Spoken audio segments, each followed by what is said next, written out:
नमस्कार माझ्या मित्रमैत्रिणींनो, solving questions with Gauri ma'am या माझ्या यूट्यूब चॅनलवर तुमचं सगळ्यांचं स्वागत आहे. डॉक्टर होमी बाबा बाल वैज्ञानिक स्पर्धा या परीक्षेसाठी आपण तयारी करतो आहोत. माझ्या चॅनलवर या परीक्षेसाठी घेतलेले प्रश्न मी इथे सोडवून दाखवलेले आहेत. तुम्ही बघितलं असेल, वेगळी प्लेलिस्ट आहे मराठी माध्यमासाठी, इंग्लिश माध्यमासाठी.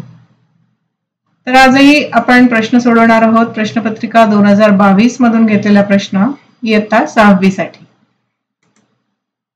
तुम्ही अभ्यास करताय आणि तुम्हाला जर प्रश्नांची प्रॅक्टिस करायची असेल, अजून जास्त प्रश्न सोडवून बघायचे असतील तर चॅप्टर वाईज क्वेश्चन बँक मी तुम्हाला प्रोव्हाइड करू शकते.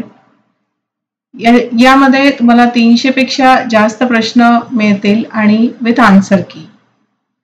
याच्यासाठी या व्हॉट्सअप नंबरवरती तुम्हाला संपर्क करायचा आहे मला, आणि याची फी अगदीच थोडी आहे. आजचा प्रश्न बघा काय आहे. जर एक ध्वनी तरंग 2.5 सेकंदात 20 कंपने पूर्ण करतो तर त्या ध्वनी तरंगाची वारंवारता काय असेल? मग पर्यायामध्ये आपल्याला दिलेलं आहे 200 हर्ट्ज, 50 हर्ट्ज, 20 हर्ट्ज का 8 हर्ट्ज. तर आधी वारंवारिता म्हणजे काय लक्षात घ्या. एका सेकंदात हवेत किंवा इतर माध्यमात निर्माण होणाऱ्या एकूण आवर्तनांची संख्या म्हणजेच त्या ध्वनी तरंगाची वारंवारिता होय. किती वेळेला त्याची कंपनं होत आहेत एका सेकंदात, ती म्हणजे त्याची वारंवारिता.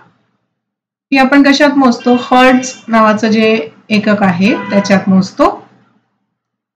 म्हणजे बघा, जर एका सेकंदात एक कंपन झालं तर त्या कंपनाची वारंवारता 1 हर्ट्ज एवढी असते. येते लक्षात? म्हणजेच याचं सूत्र काय होईल? वारंवारिता बरोबर कंपने भागिले वेळ. ठीक आहे.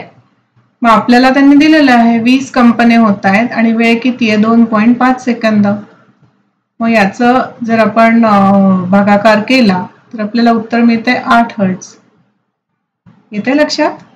हे सूत्र लक्षात ठेवाल म्हणजे मग तुम्हाला जर असा प्रश्न आला तर सोडवता येईल. हा जो ई पर्याय आहे तो आपल्याला दाखवतोय 8 हर्ट्ज, त्यामुळं हे त्याचं उत्तर होईल या प्रश्नाचं. समजलं? चला आता मग आजचा व्हिडिओ इथे थांबवते आहे. छान अभ्यास करा, सतत प्रश्न सोडवत राहा. एखादा टॉपिक आपला वाचून झाला, अभ्यास झाला की त्याच्यावरचे प्रश्न सोडवत राहा. महाराष्ट्र स्टेट बोर्डचं 6वीचं पुस्तक सतत वाचत राहा, त्याचा खूप उपयोग होतो. ठीक आहे. आणि शिवाय आपली जी ऑफिशियल बुक आहे मेनका पब्लिकेशनची ती पण वापरा, त्याच्यातही भरपूर प्रश्न दिलेले आहेत. माझ्या चॅनलला लाईक, शेअर आणि सबस्क्राईब करायला अजिबात विसरू नका. तुमच्या मित्रमैत्रिणींनाही माझ्या चॅनलबद्दल नक्की सांगा. चला, ऑल द बेस्ट. टाटा.